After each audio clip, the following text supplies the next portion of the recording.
Welcome to Spotlight On, the next edition of the podcast series by the Barton Partnership. Again, my name's Nick Barton. It's good to see you all. Thank you for joining us again today. Got a great lineup for you today. Two for the price of one, I'm pleased to say.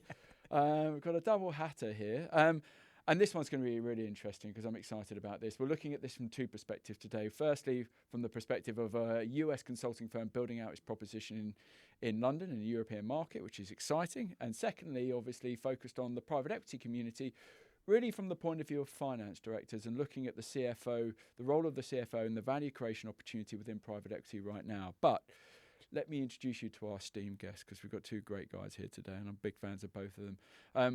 Atul Aggarwal. Yep. Andy Burgess. Hello. Accordion. Welcome. You go. Welcome to the podcast series, the Spotlight On series. Let's just start with you two guys first. Tell me a bit about yourselves. Tell the audience a bit about yourselves, and then we'll get into the conversation. Yeah, thanks for the opportunity, Nick. We're really happy to be here. Good to see you. Yeah, grew up in London. Grew up in the outskirts of London, Harrow. Did my education here. Did 4 or 5 years here in the London market, working at Bain & Company and a couple of other small consulting firms. Went to the US to do my MBA at Wharton. And then as of 2004, I've been in the US, spent 20 years in total at Bain & Company, and then joined a firm called Accordion that we're going to talk more about, the private equity-backed firm supporting CFOs in private equity in 2019. Yeah. At the time, we were 60 people. We're now 1,500 people, so we've gone through quite a nice scaling journey. Wow. Happy to talk all about that. Wow. And you joined at 15, when it was 15, or was that, when did you join? I joined in 2019, and we were 60 people then. Wow. And now we are 1,500 people globally, organic and inorganic. It's been a real great ride. Yeah. And we are also private equity backed, second time private equity hold as well. So we've got a lot to talk about there too. Yeah, let's do that. Thank you. Andy. Hello. Hello. Andy Burgess. So I'm a boy from Stoke-on-Trent.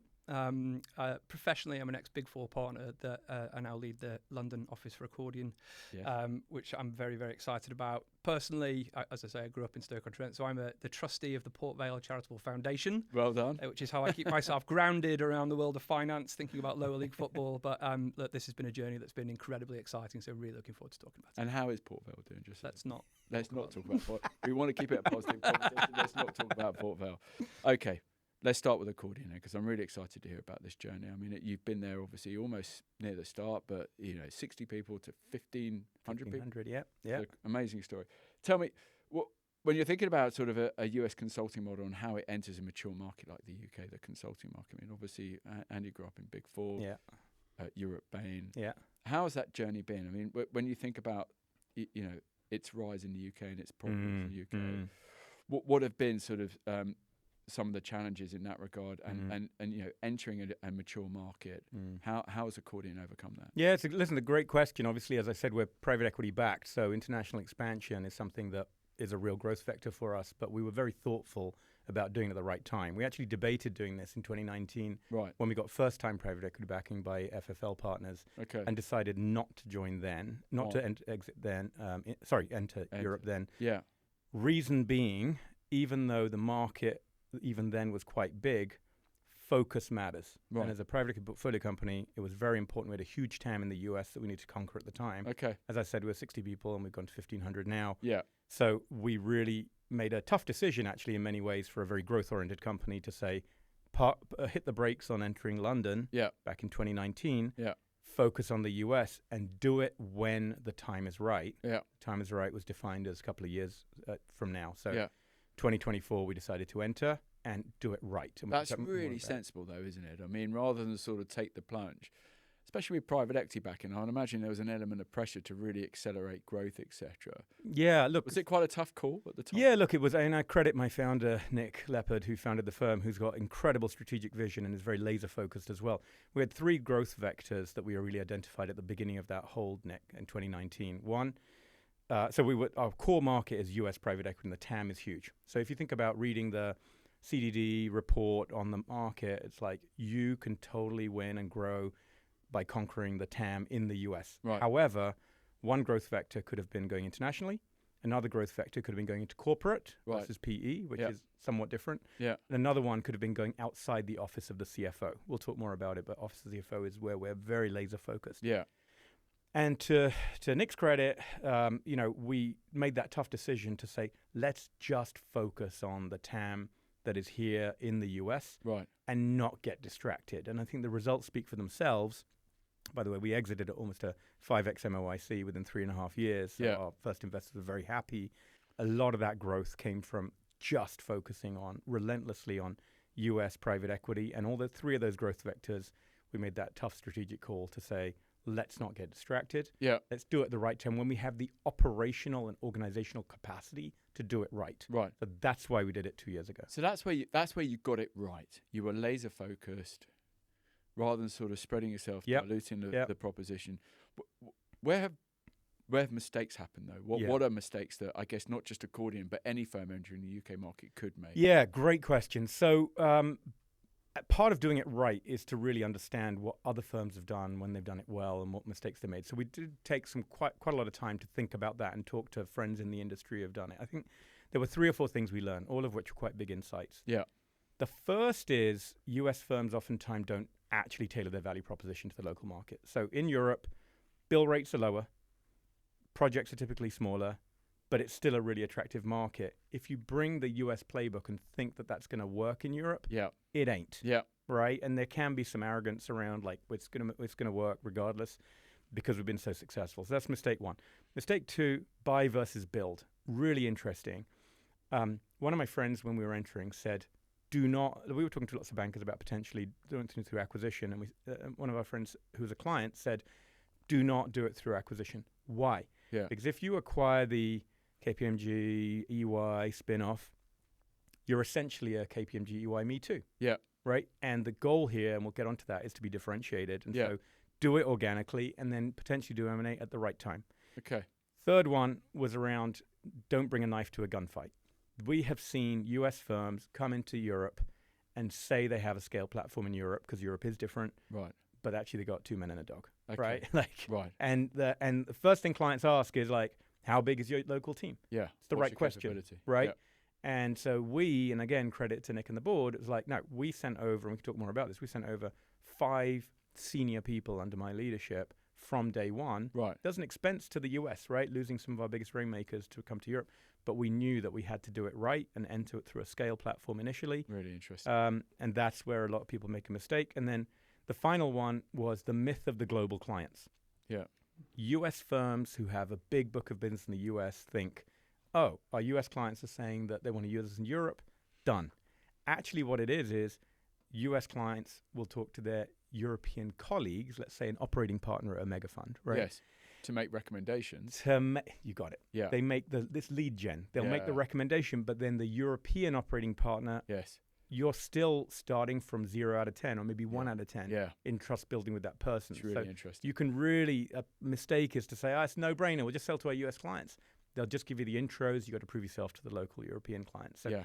those are some of them. It's almost like they're franchise businesses. And I have to say, I mean, I completely identify with what you're saying. You could almost reverse that when you're thinking about expanding into the US. Right, culturally, you can't take the UK playbook into the US. Yeah. And you can't expect any UK businesses that you're doing business here to suddenly open up the door for the US and naturally expect that business to open as well. So it's interesting that reversal as well, isn't it? Yeah, I think you nailed it. I think all 4 of those points apply both ways. Yeah. And I think just being conscious of it should go both into the diligence of whether you actually have a right to go into that market. Yeah. And if so, how you go into it. Yeah. Now, you touched upon one of the things, and I want to come on to you, Andy, because I think this is obviously one of the key reasons why you joined, is the laser focus around private equity. Yeah. Right, and not diluting. Because in theory, you could do this in all sectors and industries in terms of Yes. the nature of the consulting work you do.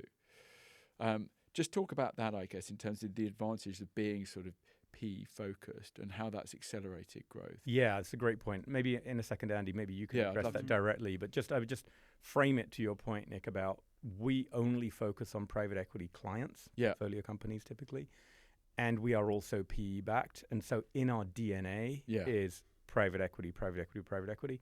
And I think that has been a key source of differentiation for us. Yeah. Yeah, I totally agree. I mean, the word DNA really resonates. So I am an ex-CFO in the world of private equity. Right. We've made other senior hires in this space who Yes. have been both CFOs in the space. They've been operating partners within that private equity space. Yeah. So we've got full empathy and full understanding of the challenge and the things that are driving the market forward. Right. And every client I speak to can see that we are laser focused, understand it, and can have the conversation in their language as you're having that conversation. Yeah. And I think a lot of firms, when you talk about people getting it wrong, I think there is a real misconception that you can take corporate consulting and apply it to the world of private equity, and the answer is that you can't. Yeah, yeah. And when you think about sort of, again, the DNA of most consulting firms, it's individuals that have come straight out of university and learnt the playbook, etc. But you've walked the walk and talked the talk, as it were, and so you can add that aspect of understanding. Is that what brought you to Accordion? I mean, just talk about that, I guess. What was the opportunity for you? Yeah, I mean, it's I was looking for something which was really entrepreneurial at the time. I've always had that in me. It's always been something I like to build things, and I like to take it and really accelerate it through a growth story.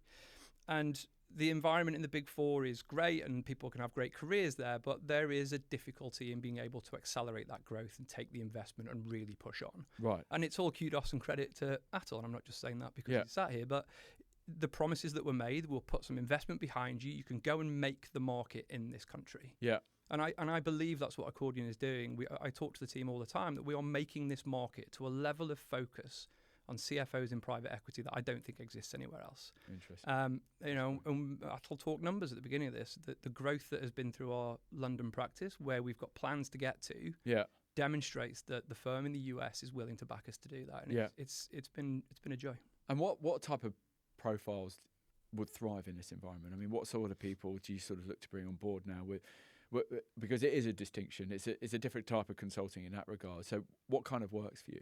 Yeah, I mean, it's the word entrepreneurial really jumps out. I said it before. We need people who are looking for a challenge like this. Yeah. It's hard work. Yeah. But it's a good, honest day's hard work where my wife tells me now I'm more energized than I've ever been, even though I'm working harder than I have for a very long time. But I love doing that. It's the type of person that I am. Yeah. We need people who are flexible, who can adapt, who are comfortable in ambiguity, who can take the reins of a big, meaty challenge like this and throw themselves at it. And without putting you on the spot, I guess, because I would consider myself an entrepreneur.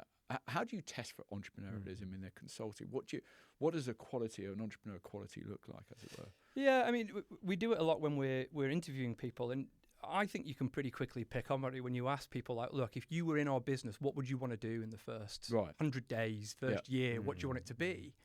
And you'll have some people be like, learn how you do things and then come in and learn the ropes and, do a few projects. But you will find people who are like, well, I would take this part of your practice and I would adapt it and I would change it and I would grow it. Right. And this is how I think about it. Now, it might not be where we want to take it. It might be that we want some of it or not others. But that thought process of, I want to make a difference. Yeah. I want to own a part of it. Yeah.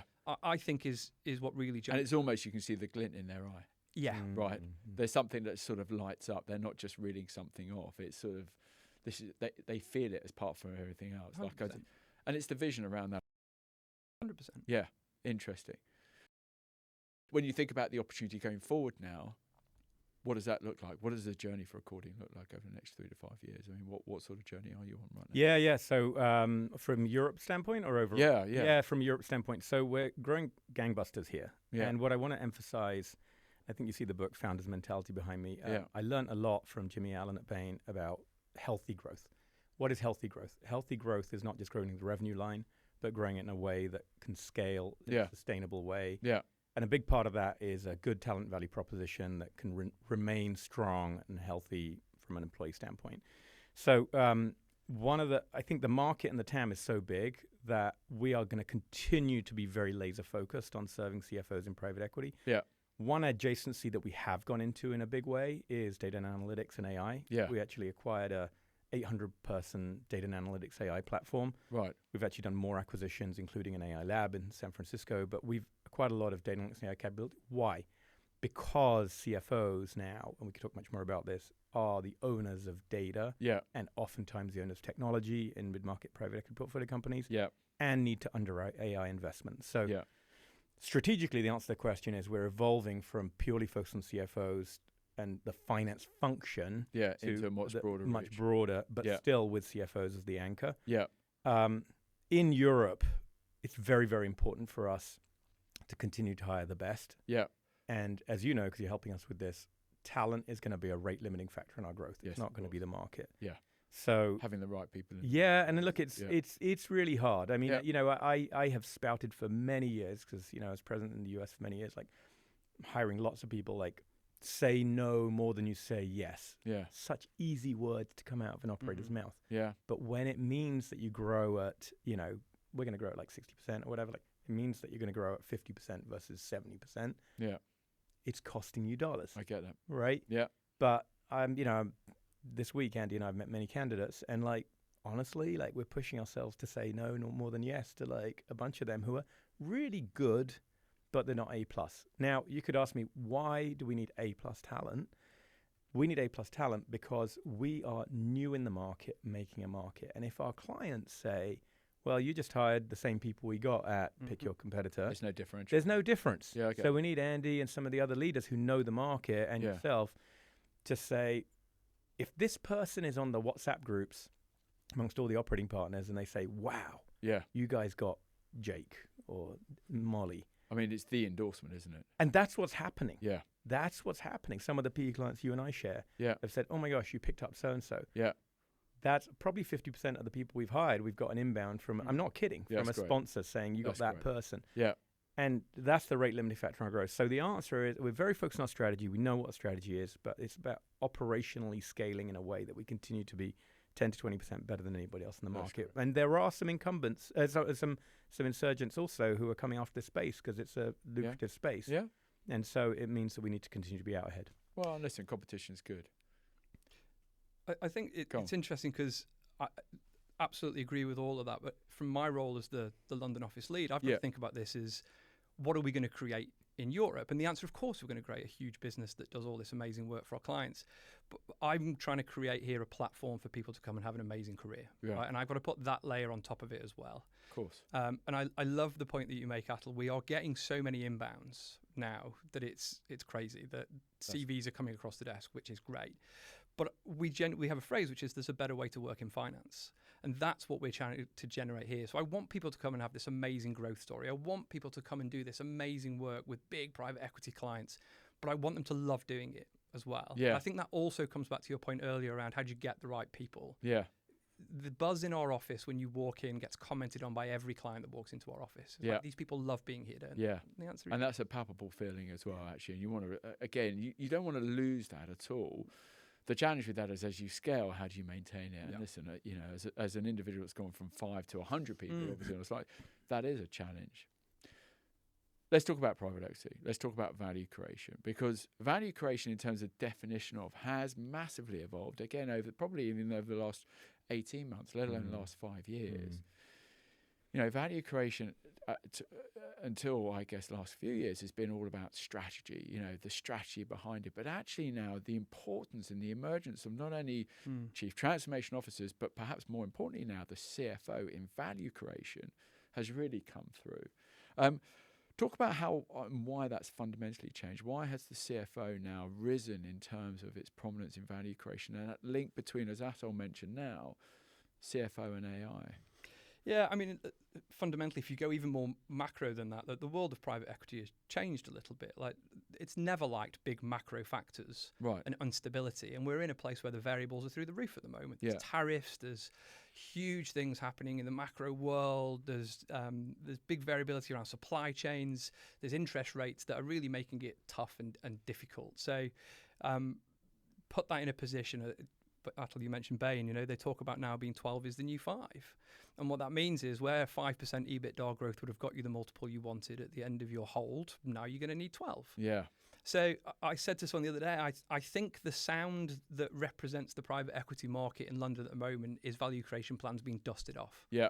Right? People are pulling them out of the drawer, dusting them off, and how do we generate the real value in this business anymore? Right. It can no longer just be a bit of financial restructuring. It's got to be operational, fixing the business and making real palpable change through value creation plans. Right. And that's hard. Yeah. And the role of a CFO is hard and it's difficult. And it's hard and difficult in the world of private equity. And then AI sits on top of that as well.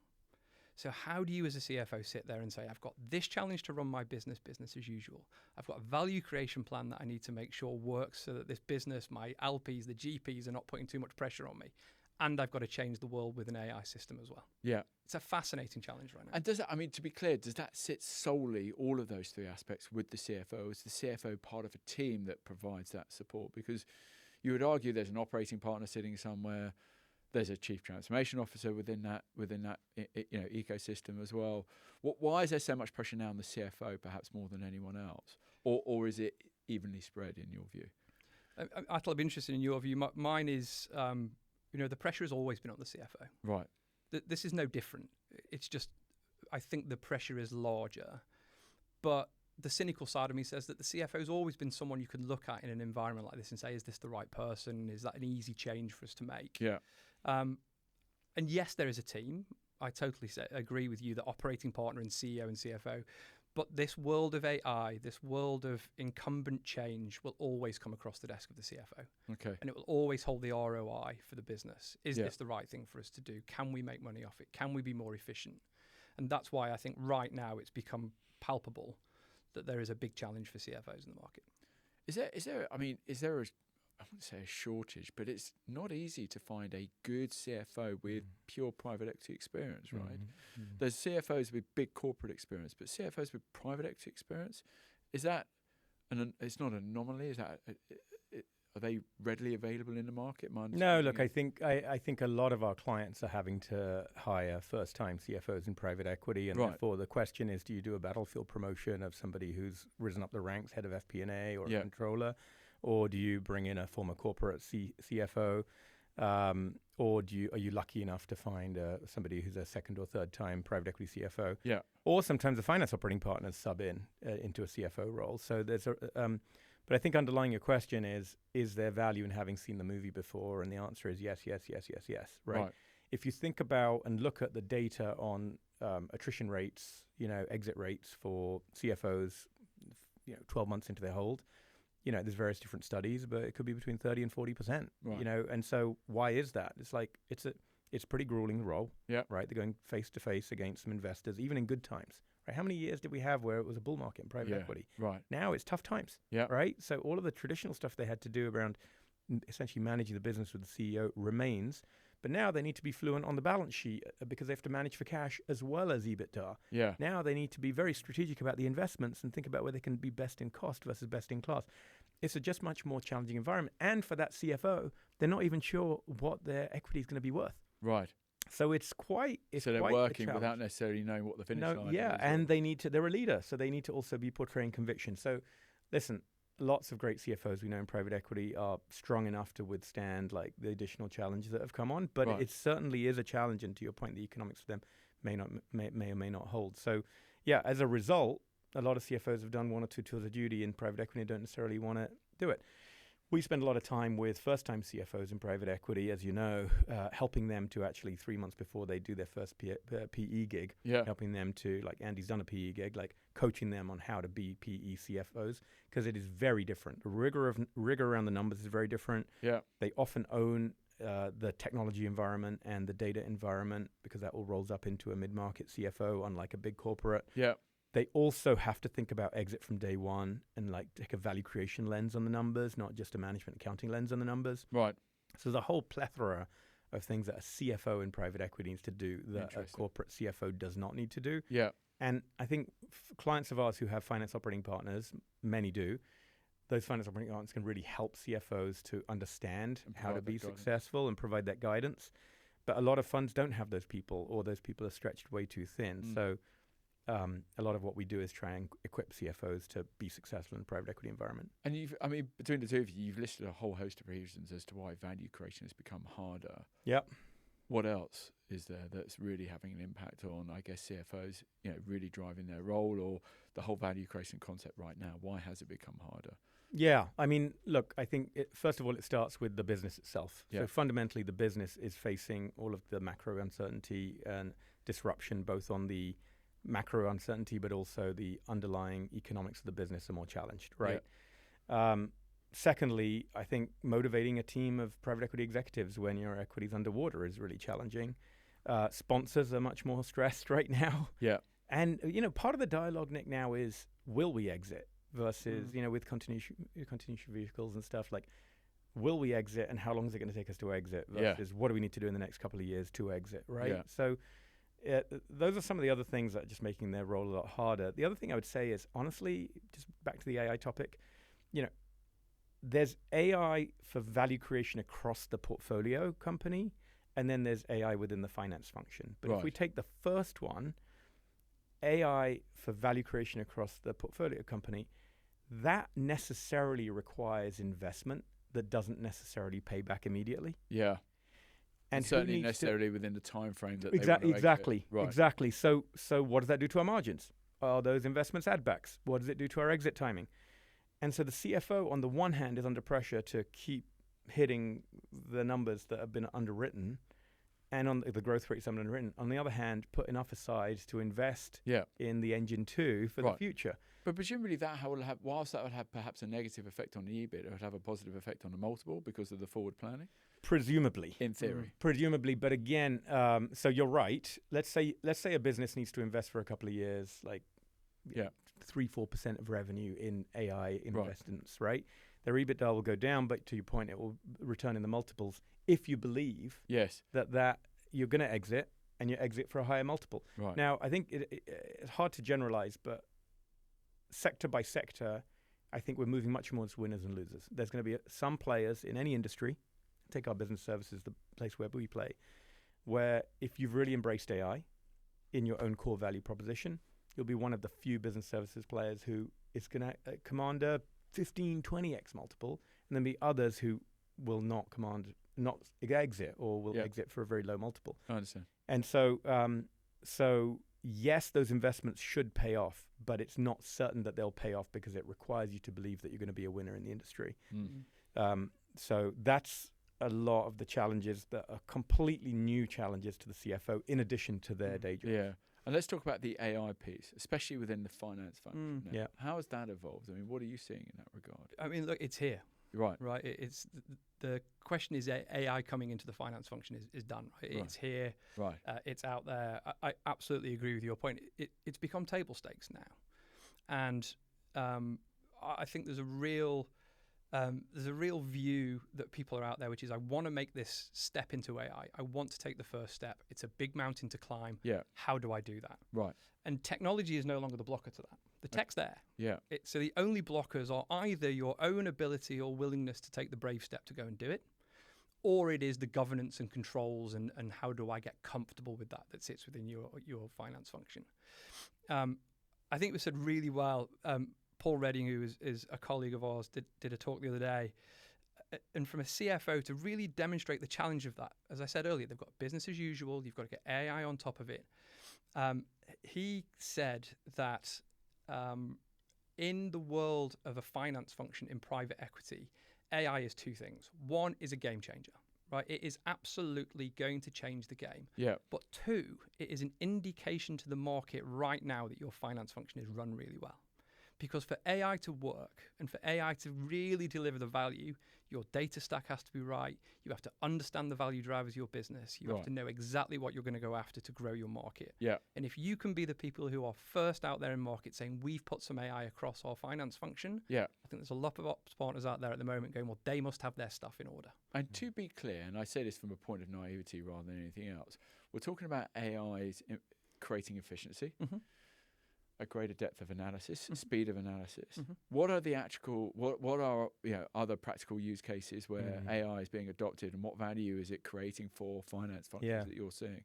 Yeah. Should I take that one, Andy? Yeah. Yeah. So let's get really specific here now. Let's dive into some of the details. Okay. So 2 years ago, I'll give you a bit of a history of this, right? So 2 years ago, we were talking to CFOs and saying, just do one thing in AI and finance. Right. So specifically, what could that look like? That looked like using AI to do 13-week cash flow modeling. Okay. Using AI to inhale all the data for a working capital diagnostic project, the AR, AP data, etc., in a much more efficient way than it's today, right? It could be using AI as part of a close acceleration project. Those are the types of specific finance processes which lend themselves to AI. And guess what CFOs in the last couple of years have said? Where's the ROI on that? And our answer was, Well, it's new guys and it's innovation. Yeah. So please don't bring CFO grade ROI requests to this. Please just try something and recognize that it may or may not work. And the CFOs in general, this was a couple of years, last couple of years, said, no, thank you. Interesting. I need to demonstrate to the rest of the organization that I'm very cost conscious. I'm not going to take some flyers. Right. Stuff. Yeah. So we had a lot of conversation the last couple of years without a lot of actual action with CFOs on AI. That's the God's honest truth. To Andy's point, now the dam is broken. It's broken for a few reasons. One, a lot of the tech stack, to his point, NetSuite, Salesforce, some of the classic aspects of the tech stack that most private equity companies have, they have AI features embedded within there. Yeah. If you're a CFO, instead of talking to some random provider of AI and cash flow forecasting that you may or may not trust, and if they mess it up, you've got a cash flow model that doesn't work and you've got egg on your face in front of the board. Yeah. Tried and tested AI features within Salesforce, Agentforce, etc., or NetSuite, no brainer, go there. Secondly, the biggest thing that we're doing right now, biggest product we have right now, solution we have right now, in data analytics and AI, is the data environment. Yeah. To Andy's point, yeah. Data platform. Why? Number one, because everyone needs clean data, but number two, enabler of AI use cases down the road. Okay. Nobody wants to, in 6 months from now, like the commercial machine, like the head of go-to-market, the commercial officer says, we've got this amazing new AI technology that we want to adopt. Ooh, the data's not clean enough, not good enough. So data platform work is like flying off the shelves right now as an enabler of AI. So those are some practical use cases. The other quick thing I'd say is where the industry is evolving, both in finance function and more broadly, is agentic workflows. Okay. So at some point, just think very simplistically, no jargon, a 30-person finance function, the work that's being done by lots of human beings of those 30 people, that over time can be done by agents, and the CFO's role becomes more of an orchestrator of those agents and human beings. Yeah. Almost like an orchestra conductor for agents and human beings. So there's an argument to be made, we'll have still have finance functions, but fewer humans plus agents, and the role of the CFO will change significantly. So that is both, like any function that's facing AI, that's a little bit scary because obviously it implies a bit of a shifting of the workforce. But if we can't talk about it openly, then we can't drive change. So that's probably where the future is. And so CFOs are now understanding that. And to Andy's point, recognizing they can't go to market in a year or two without an answer to that question and perhaps some trial and some specific operational KPIs on how many agentic workflow projects have you had, how many classic CFO projects have AI embedded within them. They need to show those KPIs. I know those are standard KPIs that you would look at to bench now someone who is adopting AI. Yes, it's a work in progress, but what I'd say is on the revenue side, number of projects, for us anyway, number of projects which have AI embedded within the CFO solution is one KPI. Yeah. One that's going to increasingly be important is how many of our projects have agentic workflow redesign as part of the deliverable. And as we move in that direction, of course, the whole managed services support model will evolve as well. Okay. And the economics will evolve as well. Interesting.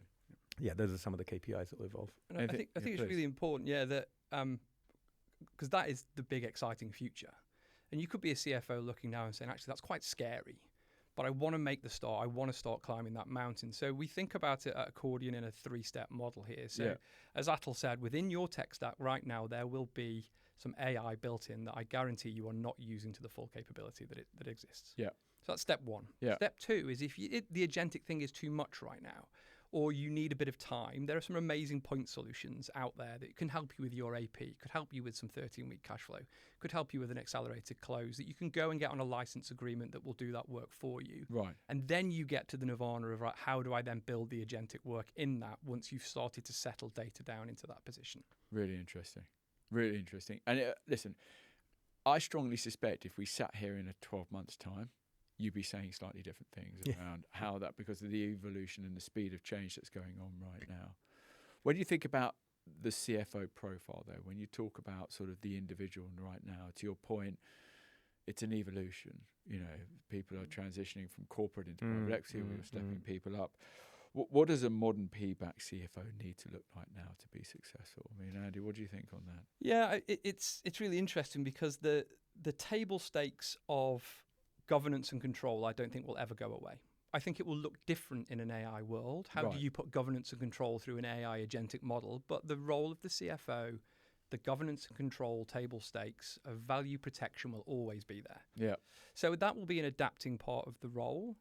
I then think this data and AI point will move the needle so much that it will become, how do you become an influencer in that space? And how do you go from a position of being someone whose role it was to interpret data and figure out the best path forward, to being someone who is told the best path forward with perfect data, where an AI world will say, you've got 4 options. These are what those options look like. Right. That used to be your job, to try and figure out what the navigation looks like and where you want to go. Yeah. And I think it becomes more of an influencer within the organization, a bringer along of people and markets and shareholders and operating partners around, here's all the data, here's what it's told me, this is the way I want to go and why. So I think it will become a bit more of an influencing role. It's always been influencing, but it will have to influence people's emotions and thoughts to help them come along on a journey. Interesting.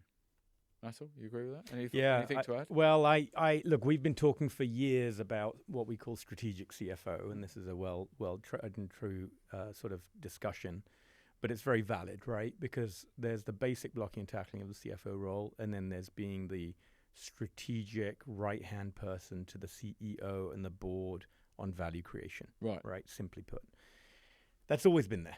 Right, but it's increased over time in importance, and a lot of CFOs do it, and a lot of CFOs don't do it. And all I think is, in a world of perfect information, it's well put, Andy.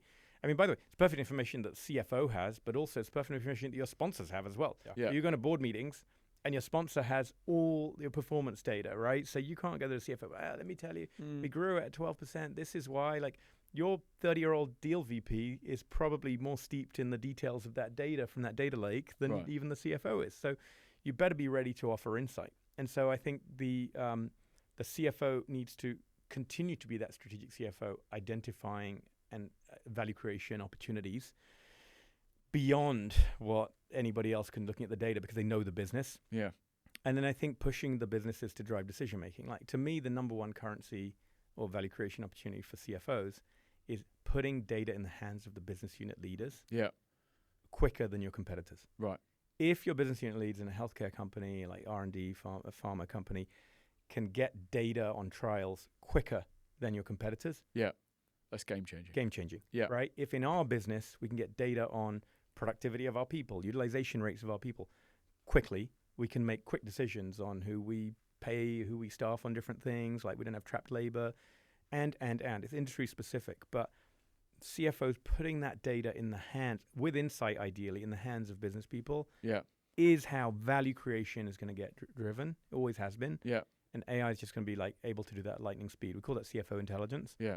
That's the table stakes. And a CFO who's not really technologically fluent is going to find that really challenging, because a lot of the data that they need to interpret and then feed to the business is going to come from those technology tools and solutions. So they really going to have to They've got to lean in. Yeah, absolutely. A lot to think about. A lot of exciting changes, a lot of things coming up. Been great having you, both of you. Thank you. Atul, Andy, as the Barton Partnership, we're very proud to be supporting you and Accordion. Great story about the consulting business, obviously. Great double act, you two as well. So great having you here today. Thank you for joining us today. Look forward to seeing you on our next podcast series. Thank you. Thank you, Nick. Thanks, Nick.